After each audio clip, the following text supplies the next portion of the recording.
I want to go to my guest, though. He is waiting patiently in the background. Arnaud Develay, my man. How you doing today? You doing all right this morning? Well, it's not this morning for you. It's midday for you. Hello, Jamal. It's actually this afternoon, yes. But yeah, it's we are hanging in there. Yes. Yeah, for me it's at night. Even though I'm having a morning show. It's so weird. Arnaud Develay, he is an author, political analyst, and international lawyer specializing in international criminal law. His latest book is Foreign Entanglements, Biden, Ukraine, and the Fracturing of America's Political Consensus. I don't know if it was you or if it was Mark, but somebody said, don't mistake the wife for the mistress. And I think Zelensky is finding that out the hard way. And the reason I bring that up is because just before you joined me, it came out that the United States has stopped giving certain weapons to Ukraine. Now, part of this had to do with an assessment that came in right here. And these were weapons that apparently the Biden administration had promised to Ukraine. But after an assessment, the United States decided we don't have the capability of funding both Israel and Ukraine, and our own stockpile is running low. And so one of the things that Ukraine obviously needs is air defense. That is going to be one of the things that they are no longer getting. Certain precision guided munitions, artillery, et cetera, those things are no longer going to Ukraine. You can imagine that's a bad day for Zelensky. That's a bad day. Give me your take on that before we move to other items. I mean, do you think there's more to it than just the U.S. stockpiles running low? Do you think Trump is moving in a particular direction? And one last point. If you remember at the NATO summit, Trump was like, yeah, we're going to give them what they need. We're going to give them more equipment, more materials, et cetera. And a week later, yeah, we're going to stop. We're going to stop giving them their stuff. Give me your take on this. Do you think there's more to it than just stockpiles running low? What are your thoughts? Well, I think with Trump, we've gotten used to his somewhat misdirection tactic. You know, he will peddle out some elements of language. As you said, in NATO, he mentioned that there might be a possibility to ship Patriot missiles. And then, as you underlined, a week later, we will. Sorry, but no can do. So no, this is par for the course. I guess I look at it like a two-stage rocket. Fundamentally, I think the U.S., one faction of the U.S. establishment, wants to cut their losses on the Ukrainian theater, but somehow privileges defending the U.S. interest in West Asia. And so to the extent we've had a flare-up a couple of weeks ago now, some would say a week ago, between Israel and Iran, as you saw immediately how, and Professor Marandi was alluding to it, Zelensky was dumped overnight. I think at the time during the fighting per se, it's no less than 20,000 interceptors that were. Arnaud, I'm sorry to interrupt you. Your audio is cracking a bit. I'm not sure if you can do anything about it though. It's giving a crackling sound that the audience is pointing out. Okay, I don't know. I don't know. Could you go out and come back in and see if that fixes it? Sure. Hold on. Okay. Thank you. It's not Jamal's fault that they trusted Trump. No, it's not my fault that they trusted Trump. How is it my fault? How is it my fault that they trusted Trump? Arnaud is going to be back. His mic was cracking a bit.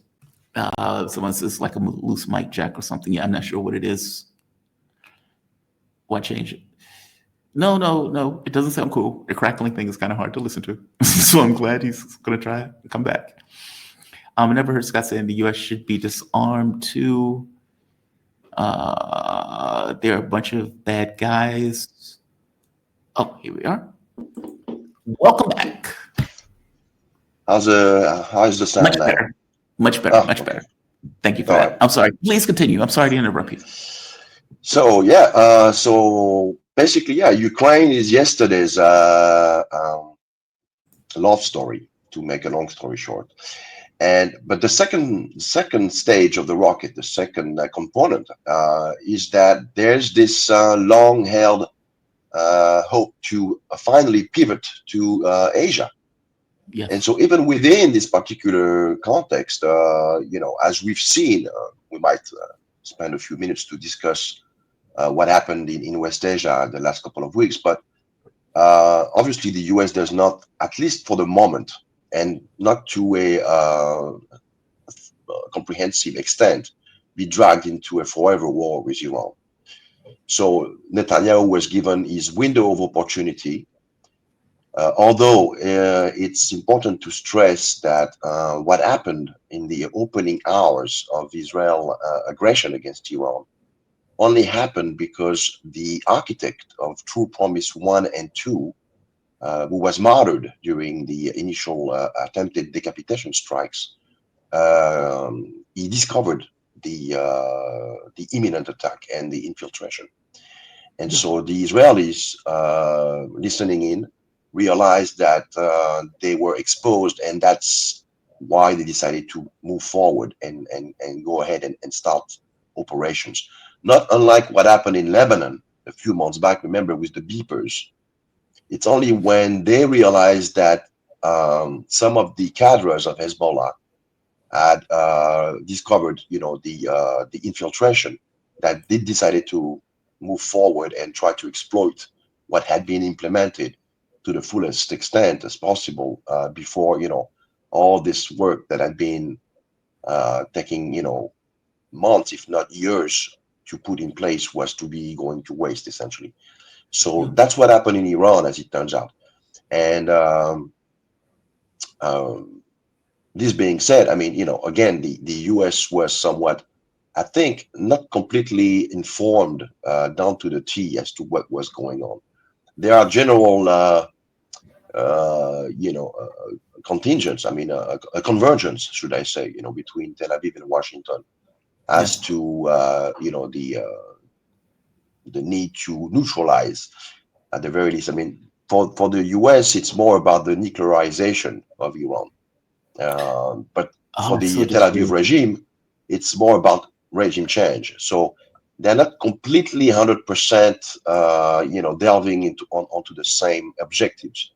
For the simple reason, again, that the US does not want to find all its resources, essentially stuck into the sands of Persia. So, it's a somewhat very, blurry and nuanced picture here.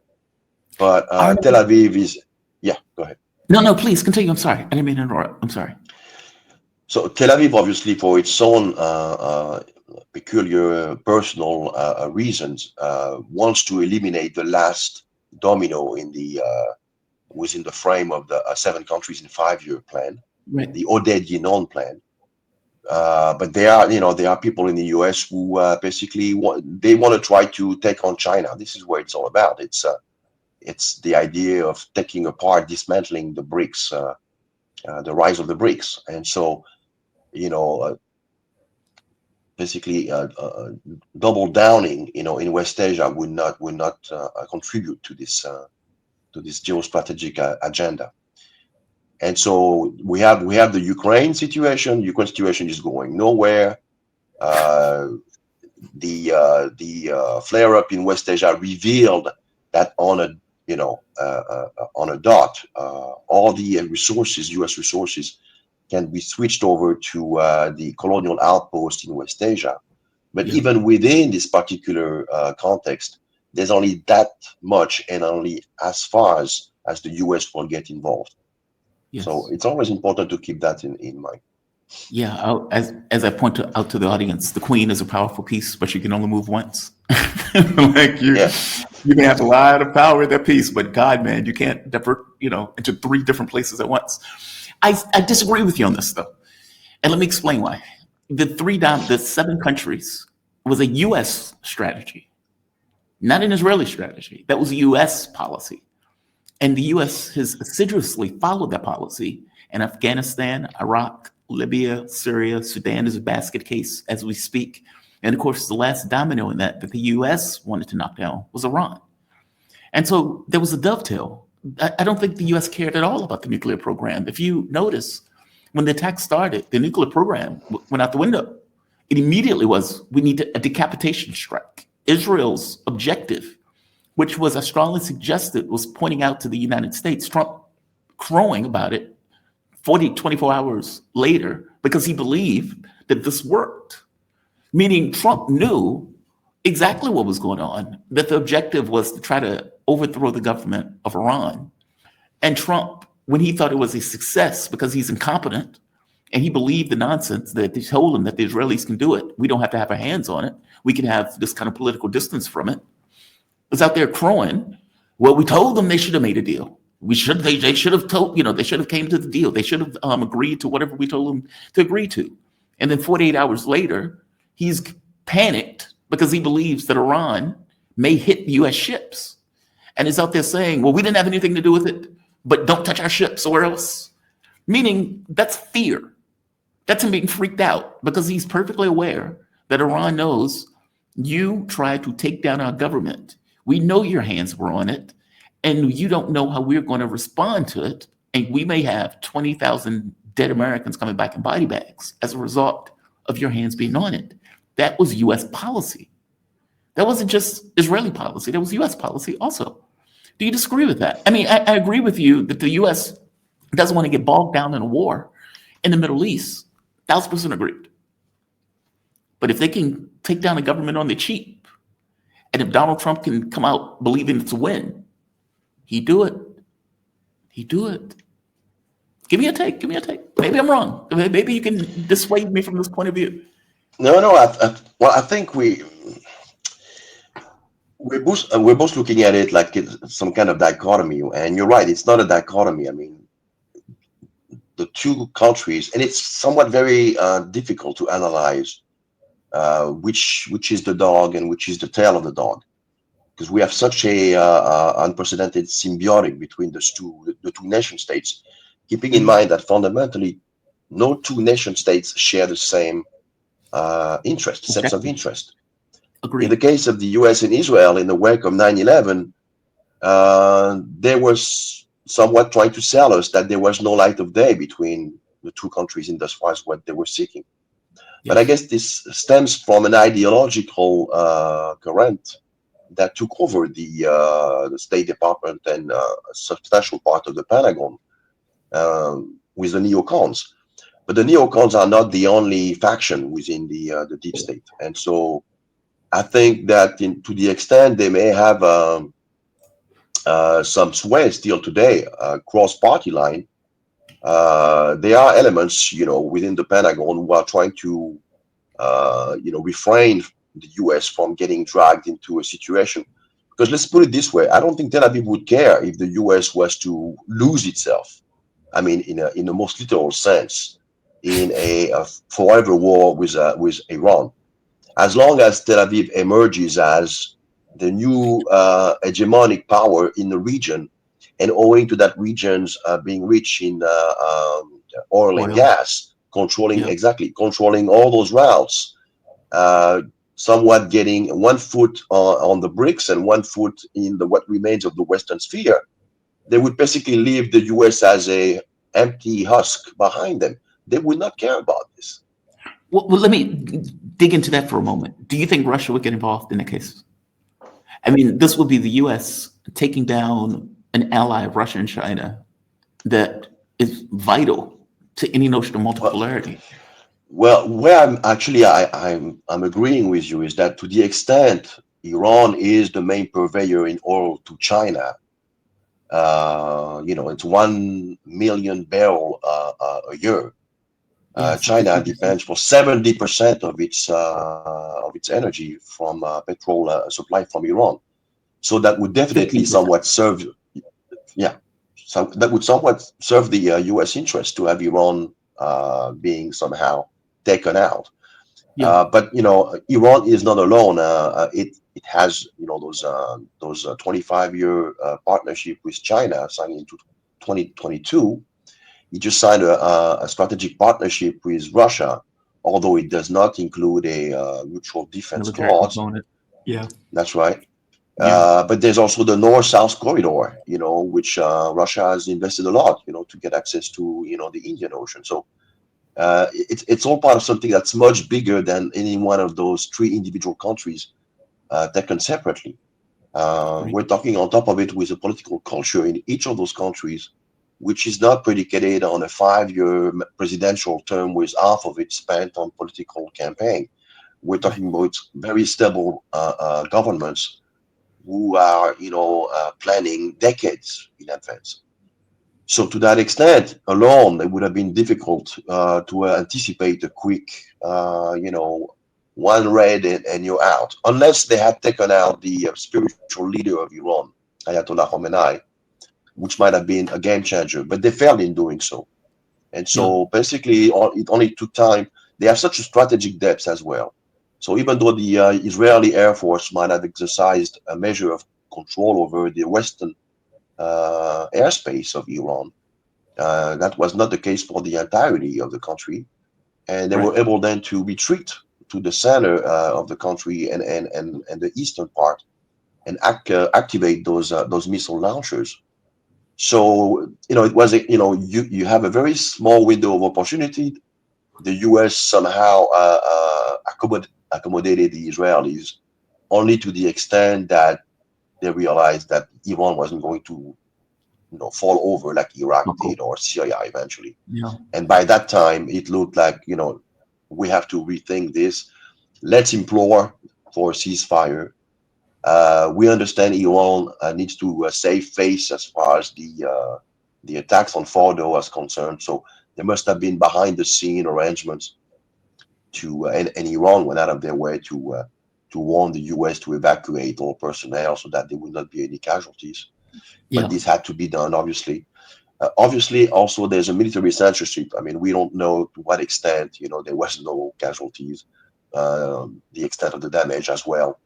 And, we saw it during Iran's repeated retaliation strikes on Israel. We don't, it's a lot worse than we were told, to be honest. Yes. Okay. I mean, they were hitting. Let's keep that in mind. Yes, they were hit really hard. So for the time being, somebody said very rightly that the ulterior motive of all three parties in this particular conflict remain as they were before the hostilities broke out. And so we can only expect that down the road, we're going to go, to another round of it. But, the effect of surprise, obviously, in as far as Iran is concerned, has passed. Iran has identified also the offensive potential of the Israeli, and they know what they're dealing with. They're going to make the adjustments. They're going to, in a hurry, get themselves a fleet that can engage the Israeli jets when those, come back. And we can expect the next round to be quite different. Yeah. It is. I always say racist people don't see the world clearly. And when people would come on, it was like, but it's not rational for the US and Israel to attack Iran. I was like, these people are rational. And I would point out, they thought that Ukraine was going to be able to take down Russia. And they also got that wrong. They thought the Russian economy was going to collapse. They got that wrong. And when they're looking at Iran, they thought Iran is a weak link. We've taken down Syria. Now let's go for Iran. And they got a rude awakening. It's amazing to me that they thought this one sharp, blunt push would knock down the government. And it didn't work that way. And so I agree with everything you said on that front. Well, to be sure, there are voices in the Washington establishment who have been telling the neocons about all those things, even including Iraq prior to the illegal invasion of 2003. Lots of warnings about, what are we going to do? I remember, this famous quip, you break it, you own it, right? Right. Why didn't Bush Sr. go to Baghdad? Because he understood the implications if you topple the government there. So, those warnings in all those different stages, they existed in Washington. The problem is the neocons have established such a tapestry of interlocked think tank. They control the media. They have a strong interface with Wall Street, and that extends to the to the media, and so it's a vacuum, and Yeah. only one sound is echoing, with the consequences that you alluded to. I'm curious on something else. Russia is liberated, and there are two topics I want to get to. I want to get to the liberation of Lugansk. I want to get to Crocus, and I want to get to Azerbaijan because I don't know what the hell Azerbaijan is doing right now. From the standpoint of liberation of Lugansk, okay, that is a big, I don't want to call it trophy, but it is a trophy. It's indicative of an inability for Ukraine to continue to stand and hold their ground. From my understanding, Russia has another military force of 300,000 that they haven't even used. They just have it in reserve with new equipment. They have another force that is on the Finnish border that, again, it's not being used. They're building armaments, they're building barricades and everything else just in case there's a war with NATO. But again, those soldiers aren't being used. And Ukraine right now is down to like 300,000 men. So Russia has more people in reserve than Ukraine has on the battlefield. Am I getting this right? Tell me if I'm wrong on this. Well, a lot of those elements are subjected to military censorship, so I will not delve into it. But suffice it to say that everyone knows here that they're fighting NATO. They're not fighting Ukraine per se. That's the fundamental premise. I will only point out to what Putin said during the last SPIF, St. Petersburg forum. He said that the Ukrainian army operates at 47% of its capabilities in terms of rotation. So that's a done deal. They're on the defensive now, and they're just on the back heel, essentially. What matters now is to find out where the front is going to collapse. So the Russian armed forces are probing wherever they can, using those well tried out, well weathered tactics now, sending small groups, to try to, identify soft spots. And it's difficult at this point to predict when the front line will collapse, but it will collapse at some point. It's not sustainable. And as you mentioned, the assistance now is going to be diverted to other theaters. So that's the trend, and that explains why we've had this those violent attack, savage attack last night on Donetsk. Donetsk had not been hit for years, and they just threw for no purpose whatsoever except to inflict terror, or out of spite, out of rage, I guess. So the regime is really getting increasingly nervous, and that's a telltale sign, if you ask me. Well, Russia has been waging, the attacks have been withering recently and seem to get more aggressive. I mean, they launched like 500 drones, missiles, etc., taking down, I think it was a chemical plant, taking down drone factories, hitting Kiev, hitting effectively all across Ukraine. Is the belief that, is the belief that at some point a front collapses and Russia just takes it? Is the thought to go after Kiev? Is the thought to take Odessa?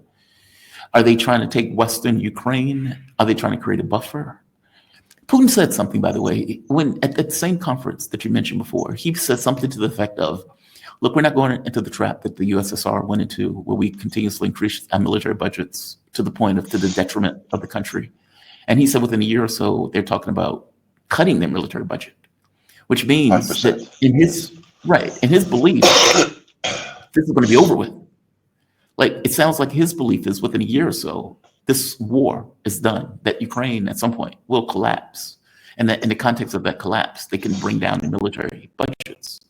Is that the thought? Well, if the current situation remains true to form, it's a trend that can only lead to a collapse. And so, again, the question is, how long is this going to take? Might it take 8 months, 6 months, a year? Yeah. But I think they have projections, but it's difficult to know for sure. Don't forget the Ukrainian army is very brave. In the sense that they know how to fight. And a Yes. lot of them are so, I guess, propagandized that they will fight to the end. So it's a matter of proceeding with the idea of trying to minimize the loss of life as much as possible. If Russia wanted to just go like the Guderian way of the Blitzkrieg way, they could. Uh, but what would be, like you said, this would be on top of it falling into the trap. They don't need this. Uh, it has to, what goes on the terrain has to reflect what is being relayed in official statements, which Right. is basically, to protect those four oblasts. And to the extent there's an unwillingness on the other side to sit down and discuss in good faith those territorial concessions, those territorial realities, then maybe make a provision for, deploying a military mechanism which would ensure that ethnic Russians in other oblasts are also coming under the protection of the Russian Federation. I know it sounds kind of vague, but this is at this point the only way we can really identify what the objectives are. But Well, I guess going what as I'm far trying to as get to at. Go Kiev, ahead. So, I go ahead. don't. I don't see the necessity to go to Kiev. I mean, it all depends on the evolution, and the evolution is a day-to-day, situation. Obviously, we don't know really what goes on. I mean, I guess at the highest level here, they have some feedback. They get reports as to the mood of the population, and there was an interview by the former Prime Minister of Ukraine, Poroshenko. Zavarov. No, Oh, Zavarov. He was on what's his name? Rick Sanchez, yeah. RT. Mm, Yeah. right. And he said basically that Zelensky is hated by his own population in proportion that we've never seen before. I Yeah. mean, it's almost to wonder if the guy spends more than a couple of nights in the country, to the extent he's even there. So all the sequence that we saw, for instance, with the initially aborted trade-off of dead soldiers. Those Right. images, believe me, they made their way into Ukraine. Yeah. So this has a qualitative effect in changing, aggravating the mood of the population there. And to the extent those families realize that they've been lied to all throughout, and they have nothing to lose, they've lost their loved ones, they've been cheated on, what was promised to them. I mean, they don't believe in anything at some point. They just want to exact revenge on the guy. So this could lead to partisan groups, forming. And I'm sure there's a lot of those now emerging. We don't have any data on that. There Hmm. are data, but on our level, we don't know the exact configuration. But I'm pretty sure that we're probably witnessing an uptick, a drastic increase in partisan groups within Ukraine who are somehow trying to accelerate the demise of the regime. I guess my thing is, if you don't go to Kiev, because correct me if I'm wrong, going to Odessa is somewhat difficult to do if you don't go to Kiev first. Or is it true? Am I getting this wrong? Well, I They're don't like, know. I heard that an amphibious assault might not be the best way to go about it, but there are other exactly. ways. Yeah, I mean, and you don't need to go to Odessa, like you don't need to go to Kramatorsk, like you don't need to go to Kupiansk. That's the last thing you want to do is get involved in urban warfare. And from what I understand, Odessa is extremely fortified. Right.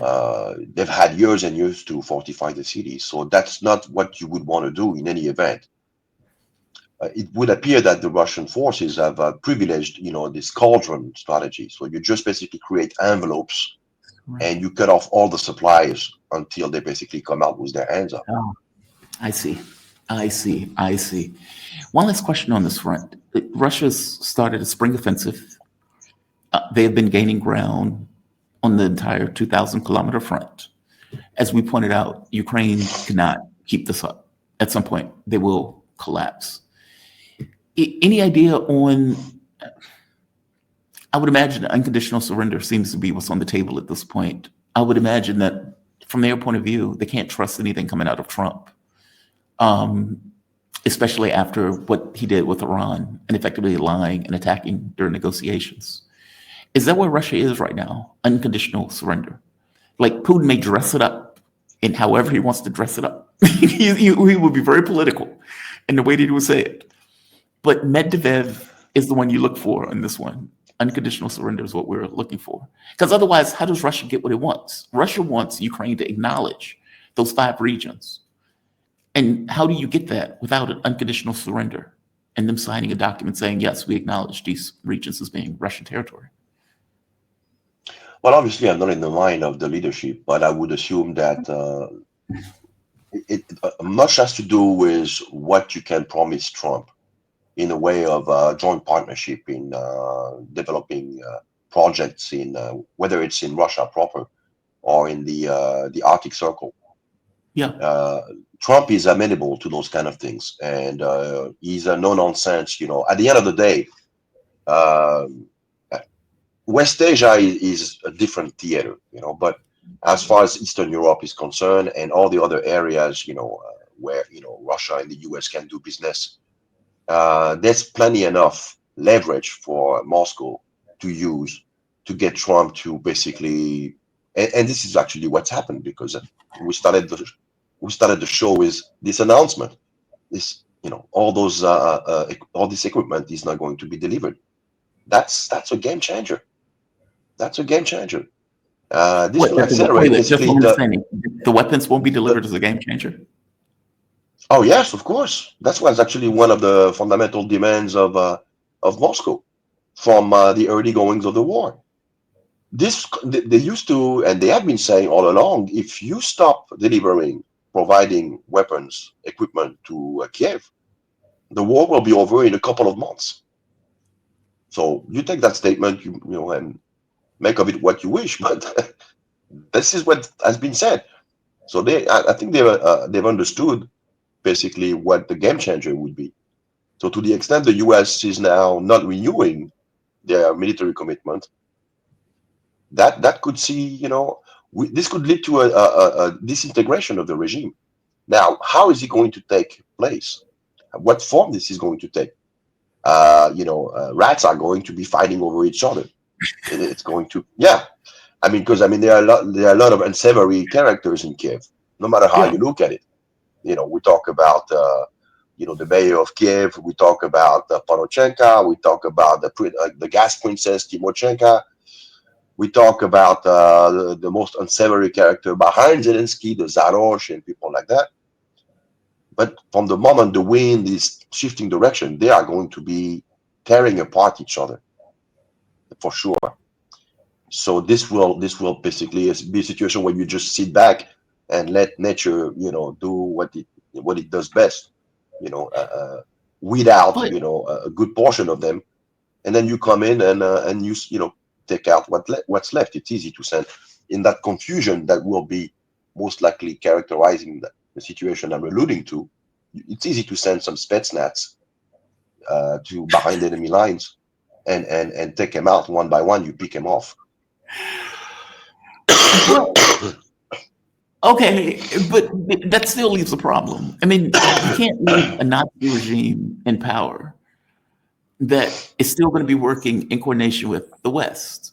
And up to this point, Russia hasn't been willing to go after political figures. So Zelensky's still walking around. Too soon. You have to wait for the rod to do its work. Oh, basically, it's a maturing process. I see. Fermentation, yes. Why do you think Europe and this last question on this one, and I want to get the Crocus. Why do you think Europe is continuously saying Ukraine will be part of NATO? Root is saying it over and over again, which prevents any deal to be made. Meaning, even if the US stops giving weapons, that doesn't stop Europe from giving weapons, Germany, UK, etc. And they're still going with this idea that Ukraine is going to be part of NATO. Can Russia really make an agreement or a deal under that model? Well, I think it's more something akin to political posturing. They cannot say anything different than that. So they're within their role in doing that.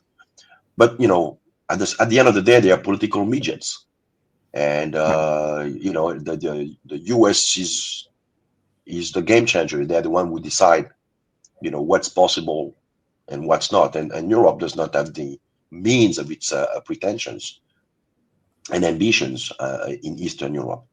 So there's this 800 billion plan, which is more going to be a fleecing out of taxpayers' money, with this idea of that, down the road by 2029, 2030, they'll be able to confront Russia. Yeah. I don't really give that much stock in this, to be honest. But and if by then what we just described earlier, just before, comes to pass, then it's game over. What are you gonna do? You're gonna have a government in Kiev, which will be amenable to all parties Moscow. involved. Yeah, Yeah. especially Moscow. And so that's it. It will be up to the Europeans at that point to probably throw the blame on Washington and trying to blame, most likely Trump.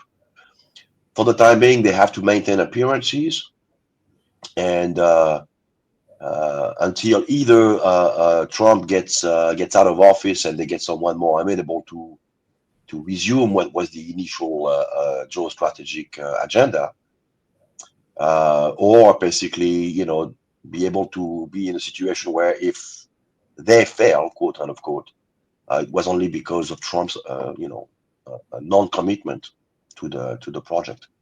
Mm-hmm. But for the time being, yes, they're going to be. That's why he didn't stay long in NATO. He just passed by, gave a couple of slaps and moved on. He wants nothing to do. He doesn't respect them whatsoever. He has no respect for them. And he considers NATO, as long as they don't provide 5% of their GDP, he's not going to waste their time with them. So we'll see if they do that. I mean, they're talking about 10 years for 5%. Trump is going to be out of office. He may be dead and buried. But that gives him some leeway, not to waste his time with people that. And he has no. With Trump, you have to, you don't want to show weaknesses, and those guys are structurally weak, within the Western Alliance, the Western Compact. So Trump basically treats them like underlings, they call him daddy. Weaklings. I mean, just think of a grown man calling another grown man daddy when you're supposed to be head of a military organization ready to confront the Russians. It's like, okay, that sums it all up. Yeah, that's humiliating. So humiliating. Let's go to Crocus. So this had been out of the media for a very long time. And so just so the audience would know, this had to do with the attack that took place at the music hall. It was a mall/music hall where I think they murdered like 120 people in a terrorist attack. The people fled trying to get to Ukraine. Those people were caught and, from my understanding, killed on the way of trying to flee to Ukraine. The investigation for it has just... Not all of them. No, they captured some. We captured about 3 or 4. Oh, so they did capture it. Okay, good. So the investigation... And one of them actually, yes. So the investigative committee just tendered its conclusions in its investigations. And it turns out that one of the suspects at this point, they are suspects, they haven't been tried, has confessed that basically it was a Ukraine-run operation from A to Z. From the considerations that were involved, we're talking about $10,000, which, when you think about it, is... But anyway, and the equipment and the exfiltration, the exfiltration point, they were supposed to be crossing back into Ukraine at the border with the Bryansk Oblast. So now we've established it's official, stemming from the official organ of the prosecutorial level in Russia, that Ukraine was involved. So that basically takes us all the way to Kirill Budanov. Kirill Budanov, the all-powerful intelligence czar of Ukraine. He likes the great eminence. Yeah, he's Darth Budanov. Right. Yeah. Now, what's interesting is Budanov, a couple of days before, so the Crocus city center attacks occurred on March 22nd, 2024. You'll notice that this was just a few days following the Russian presidential election. So obviously the idea was to try to undermine Vladimir Putin, at the moment when he was basking in legitimacy owing to the very strong score he registered. And what's interesting to know is that a couple of days before the attacks, so on March 20th, 2024, who came to town, to Kiev? Oh, Jake Sullivan. Jake Sullivan, former national security advisor. Jake Sullivan. Right. Jake Sullivan, Jake, quote unquote, Al Qaeda is on our side, fights on our side in Syria, Sullivan. Yes. So he's the guy he's the he's the American Darth Americanov. Yeah. So yeah, he's Budanov's U.S. counterpart in those kind of operations. And so obviously this goes, as you can see, so we have now a report, investigative report that concludes that Ukraine was de facto involved. We know that Budanov is the point man for those operations. Budanov is under an international arrest warrant issued by the Russian Federation for his alleged, again, he's presumed innocent, participation as the overseer of the Kerch bombardment in October 2022, the first one. Yeah. Which is, again, it's a terrorist act. There's no military value whatsoever, right? Just civilians are crossing that bridge. So this is basically what starts emerging as a pattern. And obviously, in thus far as future prosecutions are concerned, we may see not only, of course, the underlings, but also whenever, and this is something that will be decided, we will have most likely, senior officials from Ukraine and a former senior official from the US. That is something that is to be conceived if we're logical with ourselves here. Well, that's the interesting part that I want to get to. I mean, right now it's called a special military operation. The US and Israel has shown that there are no red lines in regards to going after people. I mean, for God's sake, they were trying to murder Ayatollah. And they went after direct leadership. Okay, Russia hasn't done that. Iran hasn't done that. So was the West is saying there are no red lines. We can kill and murder anybody that we want to. We can go after leadership. We can go after who, it doesn't matter. We can go after civilians. We can kill 100 people just to get one. This is fair game for us. But Russia hasn't done that. In the special military operation, they haven't gone after these political figures in that way. Terrorism is different though, right? I mean, doesn't terrorism and people who are effectively sponsors of terrorism, aren't they fair game, or are they fair game? Because Budanov, if under your model and under the Russian model, is committing terrorist activities. That's right. How is he not fair game? Well, he is fair game. The question is that you are alluding to is a very legitimate one, because we have a special military operation. It is not a war. But in the end, it's a law enforcement operation. If you look back at the Minsk Accord and this portion of Resolution 2202, which alludes to every guarantor, and Russia is a guarantor as well as France and Germany were, to ensure that the implementation of the resolution, or what's contained within it, is carried out to its logical conclusion. Right. By all means necessary. By all means necessary. That involves as well military intervention. But within this type of police power, it's a police power enforcement mechanism. And to the extent within the enforcement mechanism mission, we are confronted with acts of terror, we are to be treating those potential suspects as criminals. Yes. Who don't abide by the laws of wars, and who are just basically in contravention of the terrorist laws that are on the books in Russia. So those guys, in other words, will not be subjected to the protection available to within the Third Geneva Convention as prisoners of wars. It would not be, to the extent, to give you an example, to the extent we're talking about the death penalty, for instance. Russia has a moratorium on the death penalty, so the death penalty is not on the table. Really? But I did not know that. yes, yeah. I didn't know that. For some reason, I thought you guys were more hard ass than we were. We have a death penalty. No. There's a moratorium. I mean, that might change in the future, but for the time being, there's no discussion. There's no death penalty on the table, whether it's for whether it relates to mercs that have been arrested on the battlefield, or any kind of war criminals, or you would say people that are responsible for state terrorism. They just killed 100 people at Crocus. Yes, even those guys. Yes, they might be spending 30 years in a penal colony in the Arctic Circle, but they won't be executed. No. Okay. But what I'm saying is, as far as Budanov is concerned, Budanov is a military officer, right?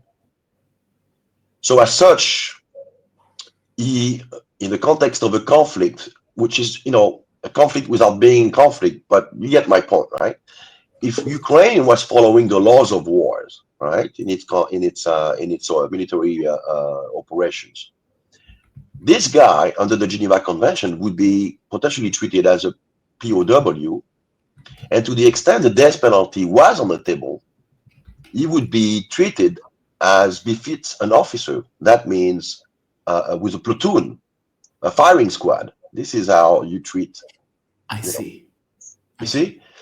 Whereas here, again, assuming that the death penalty was ongoing, he could be just hung like a vulgar criminal. Yeah. Which is what he is. Because everything this guy's been doing is not befitting of an officer. He has no honor as an officer. You see the difference? I do see the difference. I guess I'm asking, why doesn't Russia entirely see the difference? Like, meaning he is responsible for the deaths of hundreds of people by himself in terrorist activities. These aren't military activities. It's not like one military is going after another and they're killing soldiers. This is him blowing up trains, knowing full well that these people are on trains. This is him going into, I mean, this stuff is just murdering people. This is not even military campaigns. No, so whatsoever. I guess what I'm asking is, do the objectives of the special military operation need to turn into something else to make somebody like Budanov fair game, considering Budanov has gotten rid of all notions of just military conduct? He's a common criminal at this point. Well, let's put it this way. If the opportunity presents itself to get a hold on some of the senior figures in the Kiev regime responsible for attacks on civilians, whether it's in urban centers in Moscow, in Crimea, in Kursk Oblast, because we haven't spoken about Kursk Oblast, but the troops, the Ukrainian troops in Kursk Oblast, they committed acts of terrorism against the civilian population. Arbitrary detention, kidnapping, summary execution, acts of tortures. Yeah. Who's responsible nominally for the actions of those troops? Alexander Sirski. And before that, Zaluzhny. Zaluzhny, remember, it was under his watch that they reincorporated the infamous retaliation battalions. Not only Azov, all the others as well. Yeah. They were integrated into, so they were not punished for what they've done during the 8 years leading up to 2022, but they were allowed to actually keep doing what they've been doing all throughout, under the color of law of being part of the Ukrainian armed forces. So the putative responsibility goes all the way to the top, to the commander-in-chief, the supreme commander-in-chief, or should I say the supreme commanders-in-chief of the Ukrainian armed forces, Zaluzhny and his successor after the failed counteroffensive. And who do those guys answer to? To the president of Ukraine. What are you telling me? Drift? What are you telling me? Like, look, somebody in the chat said, Jamal, you sound like an American. I was like, I am an American. I keep telling you. Like, when we talk about stuff, this is my context because I'm American. And we don't really care about rule of law like that. We would have no issue killing if we were at war with, if the roles were reversed, we would have no issue killing any of these commanders. It wouldn't occur to us that they were fair game. You guys are taking your laws very seriously in a way that we don't. We are using a law for Iraq to be in Syria, to put that in context, right? Like, from our point of view as Americans, the law is only there as a fig leaf for us to do whatever we want. And you guys are taking it far more seriously than we would, which is why I'm surprised when you say, well, no, it's a special military operation. We can't go and take out the military leadership because we're limited under the context of what we said we're fighting, in which case it's a special military operation, it's not a war. So that's why I'm surprised by it, that's all. I'm wondering, though, are they going to change that to counterterrorism operation, considering the acts of terror that are taking place, as opposed to being limited as a SMO?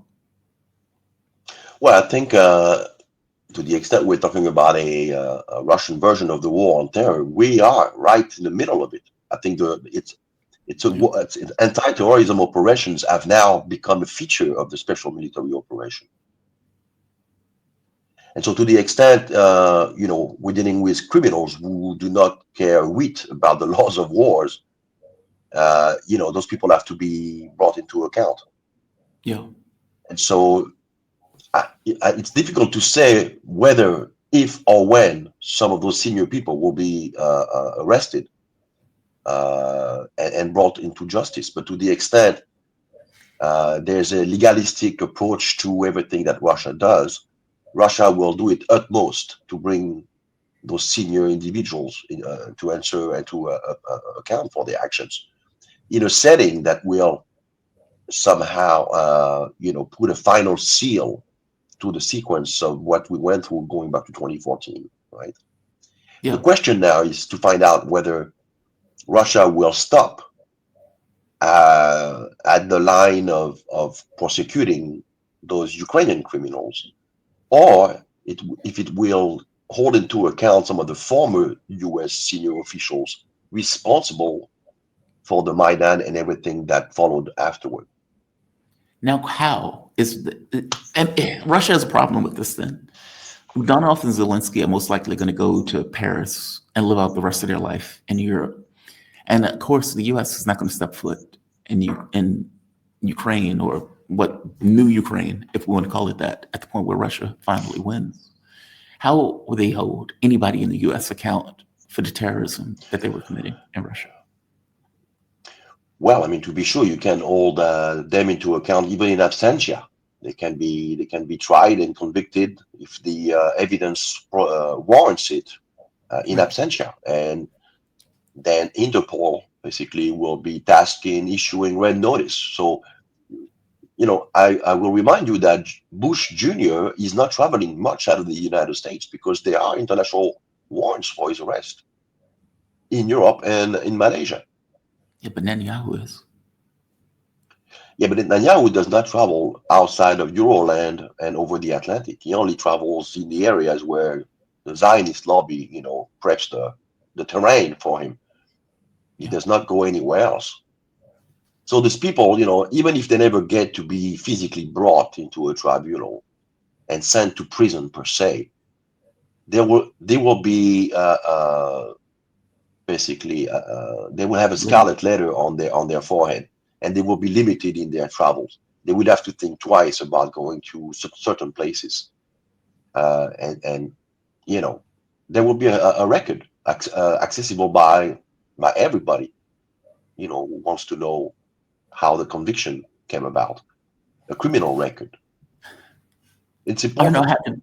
I have to be honest with you. This blows my mind, and the reason it blows my mind is Russians have been killing and dying for the last 3 years. It is estimated that up to 600,000 Ukrainians have been killed. What makes Budanov or Zelensky special in this? And yeah, I get it, man. People say, Jamal, you sound very bloodthirsty right now. They are responsible for the deaths of hundreds of thousands of people. They are still dragging people off streets, depressing them into a military where they most likely would die within the course of a week when they're put on the front lines. These people are animals, they're criminals, and they are directly responsible for the deaths of hundreds of thousands of human beings. And this is not even including the terrorist activities that they were going after. Again, not military campaigns, just murdering. It would be like if I go to the mall over here and hundreds of people get killed in that mall, just walking around watching, anime or something like that. Just bam, out of existence. They didn't do anything wrong. They were just there. I'm saying, why are they given this special privilege when other soldiers are dying on the fronts? Why are they different?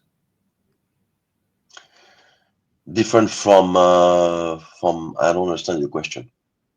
Why are they enjoying impunity is what you're asking. Yeah, why do they enjoy impunity? Why are they getting away with it? Well, because Yes. right now they are tools in the hands of superior interests, and somehow they are doing everything they can to show their usefulness. This is what keeps them alive. And part of that usefulness is to continue the war no matter what the cost. I'm saying Budanov is effectively a terrorist and is running a terrorist operation. Mm-hmm. Why is he still breathing? Again, because he's still successful in carrying out those operations.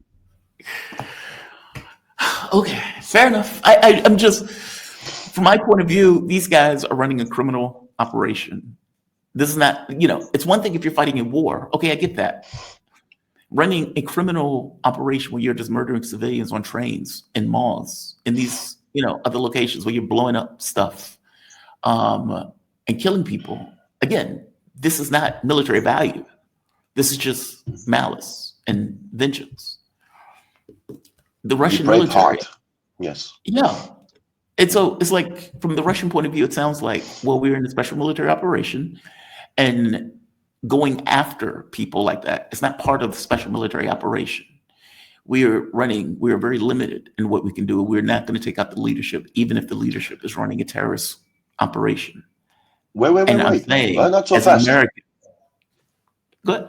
No. I mean, from the Russian side, if they get a clear shot at, of course.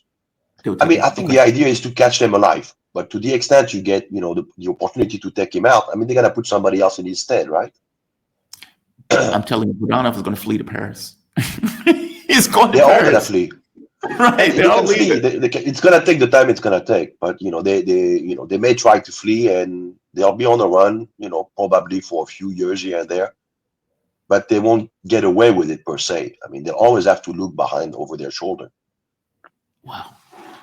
That is amazing. Look, I am an American, right? And this is the way we think on this stuff. Like, we're not dovish on stuff like this. One last thing before I let you go. What the hell is going on with Azerbaijan? This is confusing the hell out of me. Now, it seems that Azerbaijan, I was showing the public, my audience, a map of where Azerbaijan is. And they are pissing off all of their neighbors. I mean, for one, they were at war with Armenia. They beat the hell out of Armenia. Nagorno-Karabakh, for that particular area. Russia didn't get involved in that. Russia left Armenia to its devices for various reasons that I'm pretty sure Pastian understands and knows. On the other front, they are, this is a map. And man, I'm sorry to keep you, because it sounds like you feel bad. You have a cold. And I'm... Yeah, no, it's okay. Actually, Azerbaijan, I just gave a 1-hour talk on this situation. So did they? To the extent we have, maybe a couple of minutes left, it might be not doing the issue justice. Well, you're not being rushed, but I didn't want to keep you over too long. This is right beside Armenia, who they were at war with, Nagorno-Karabakh. But beneath them is Iran, who it is widely believed that Israel was using Azerbaijani territory to attack Iran, and even to smuggle those drones into Iran. And now they're effing with Russia, who is at the top. And I'm like, okay, what are they doing? So just to give the audience a heads up on this, you had the situation where Azerbaijan, and correct me if I'm wrong on this, Russia has been cracking down on the mafia, the mob, all around thugs that were from Azerbaijan that were committing killings, drugs, etc., basically criminals in Russia. Azerbaijan responds to this by going after reporters from Radio Sputnik in Azerbaijan, for one, frog marching them out like they were just common criminals. These were journalists, IT people, etc.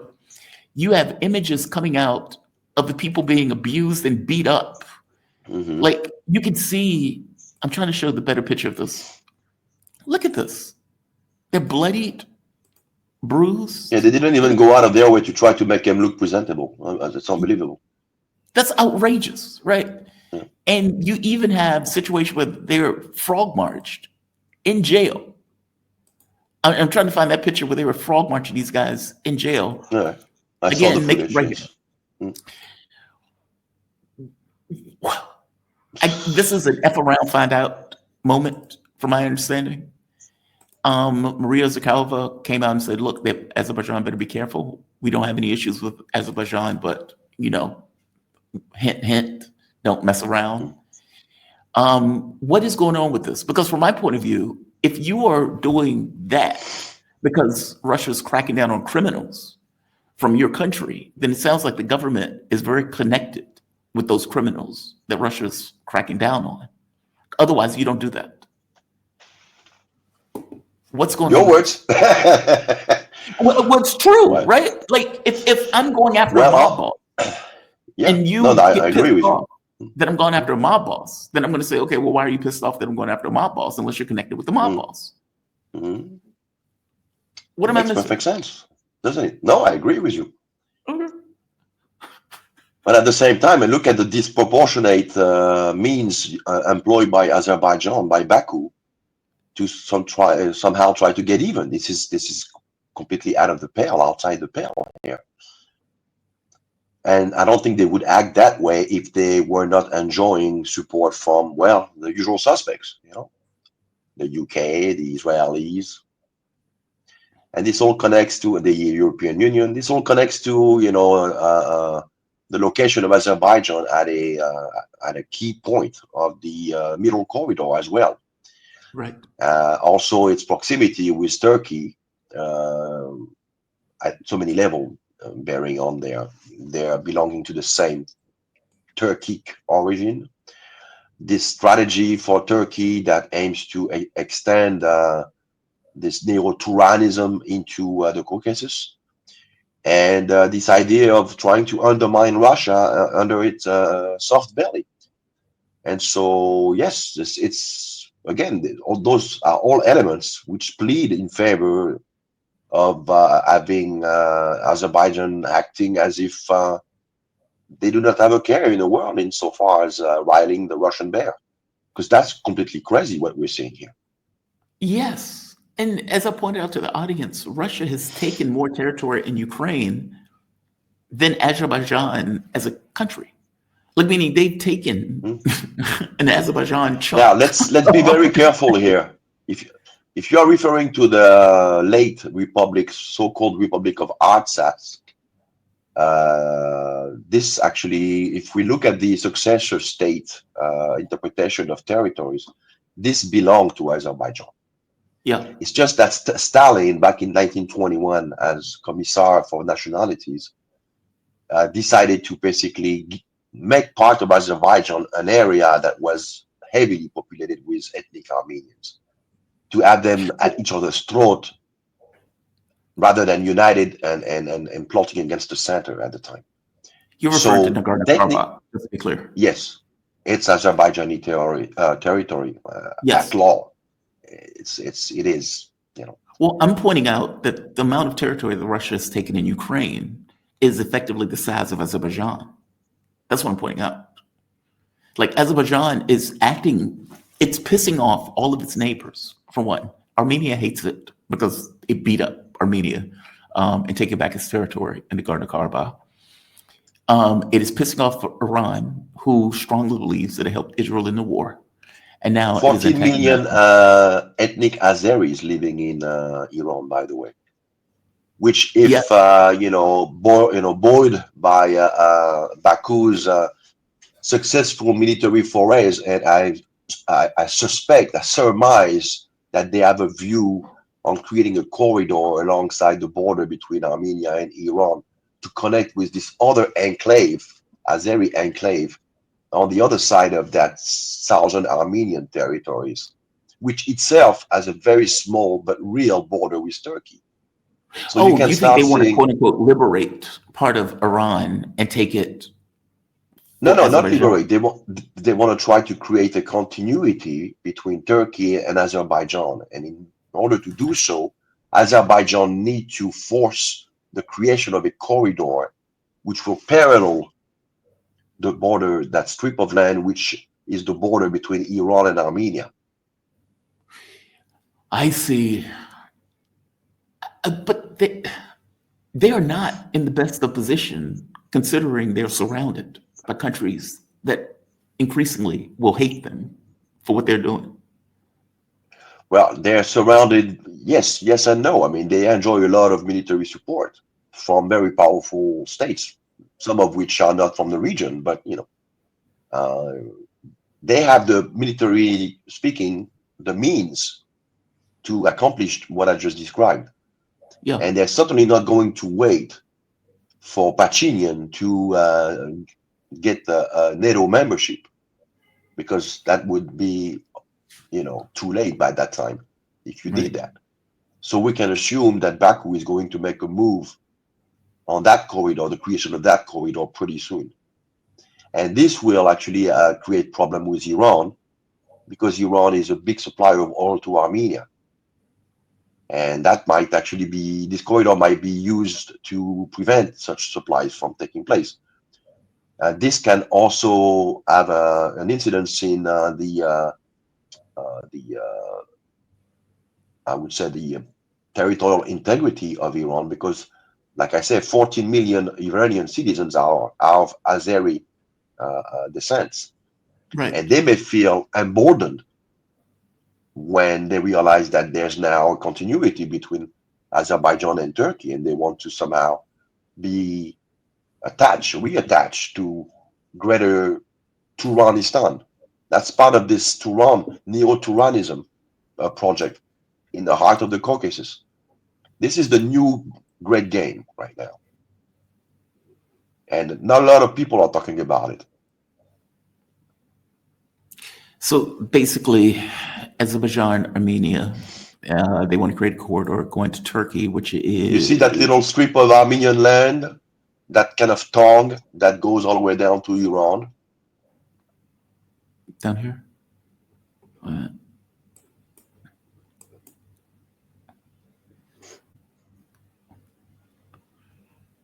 well, effectively, this is a corridor supposed to be created through here anyway after they lost the war. Alongside, in parallel, yes. And there's this enclave west of that southern strip of land of Armenia.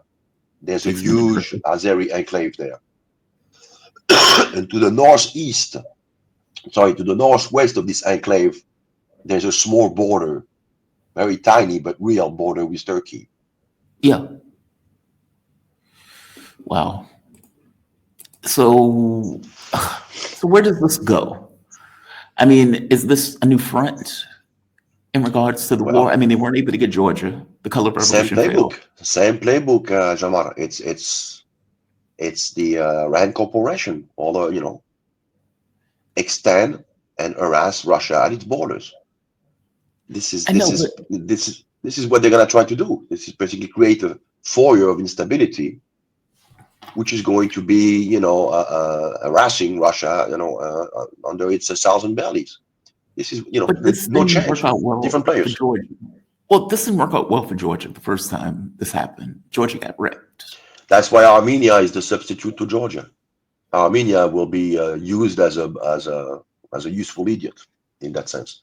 That's why the opposition in Armenia is not stupid. They understand that whatever Pachinian, for personal reason, as in mind, is not in Armenia's interest. And now they're going after the Armenian Apostolic Church. And you can see that little music again that we saw in Ukraine in 2018 when they artificially induced this schism within the Ukrainian Orthodox Church. Right. So they started arresting some of the main clergy leaders from the Armenian Apostolic Church. You can bet your fanny that the next step is going to basically to prop up some individuals who are going to be, more malleable to Pachinian, and who's somehow the representative of NATO interest. But NATO is a pipe dream. I mean, we saw what happened with Ukraine and Georgia. They all signed NATO partnership, and they were never delivered the goods. So what does Pachinian expect? Does he expect things to be different for Armenia? No, it's not going to happen like this. And in the end, he's going to be falling into a trap, like Ukraine and almost Georgia before him. I'm fascinated that Armenia bitched and moaned when Russia didn't come to its assistance with Azerbaijan. They complained, and Russia was like, look, we will protect Armenian territory. That is not Armenian territory, so we're not going to get involved. Thank you. That's it. And they were pissed off. Like, oh, how dare the Russians not come to our assistance, come to our aid. Yeah, but then they're doing stuff like this. Well, they're getting closer to the legal realities. Well, you understand that this area, the enclave that we were talking about, Nagorno-Karabakh, right? If you look back at the greater kingdom of Armenia, going back to 4th century BC, this area was part of the 12 tribes of Armenia. So in the collective consciousness of Armenians, they consider it's theirs. But administratively, legally, it's not. Time has, water has gone under the bridge since then. So the membership of being of CSTO, this mutual defense pact of former Soviet republics, does not apply to an area which is, like you said, is not Armenia. And actually, this Artsakh Republic was not recognized by anybody. I mean, they had their own parliament and everything, but they were not recognized anywhere in the UN system. So, Russia had no obligations. Yes. So you're right. They're pissed off at Russia because of this. But so is that why they're acting this way? Where they're like, now we're going to be part of NATO because Russia didn't help us? Well, that's why Pachinian. Yeah, that's why Pachinian is acting this way. Yeah, he's miffed that Russia did not go outside of its obligation. How could it? But to sustain himself politically, internally, he has to find a culprit. And in so doing, he's like trying to convince the rest of the Armenian population that going and NATO, getting engaged with NATO is the solution to this. It's like, why? I mean, haven't you seen what happened to Ukraine? Haven't you seen what happened to Georgia? NATO is trouble. It's his concern also Azerbaijan. The fact that Azerbaijan decisively destroyed them in a military campaign. Is that also part of his reason? It is, but the calculus is all wrong, because to the extent Armenia ever gets into NATO, which is, again, on the record, the jurisprudence does not plead in favor of this scenario taking place. We've seen it before.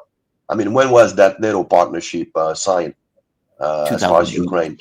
Did they offer Ukraine? That's almost 20 years. Yeah. And look at Ukraine. They went to bat for them. They bled to death for what? Did they get NATO membership? No. They did not. Georgia, did they get NATO membership? No. They did not. So it's not. There's no reason on its face to assume that the scenario is going to be any different for Armenia. And again, if the calculus is NATO will protect me from Azeri aggression, first of all, to get into NATO, you need to get all the NATO members' approval. You think Turkey is going to approve you?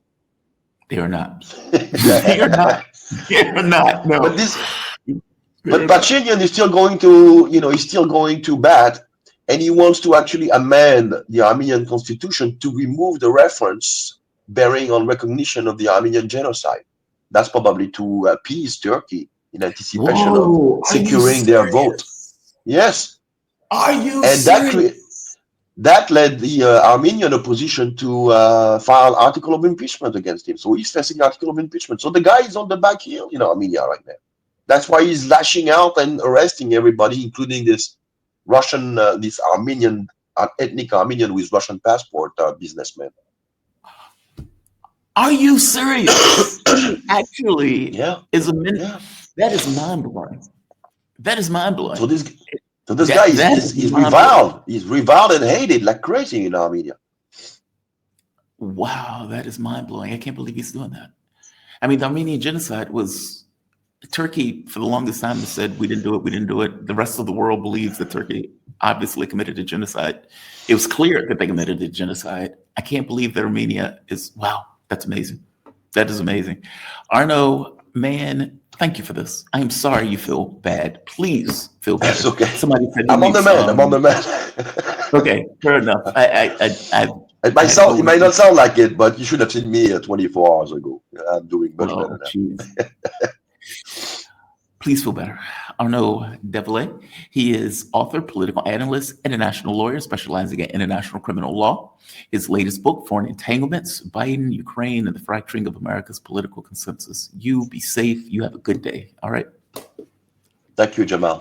Always a pleasure. All right. Always appreciate it, man. Thank you for that. Great conversation.